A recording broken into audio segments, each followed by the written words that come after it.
Ozarks today on this Monday. So we all know that the Army works to protect us, but they're also protecting the tiniest creatures as well. Billy Brightman is live in the studio to show us the signs that are popping up around Fort Leonard Wood. Billy, good morning.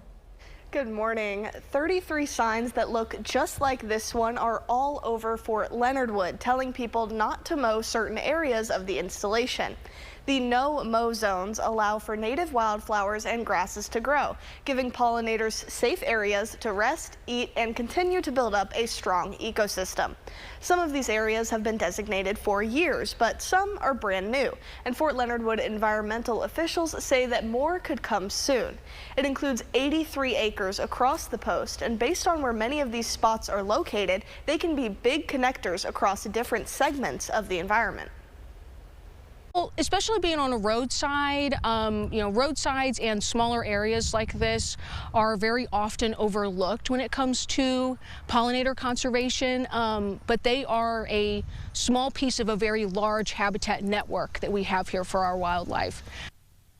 Army installations have a high concentration of endangered species, and by protecting the base of the food chain, they're protecting creatures of all kinds. Chad?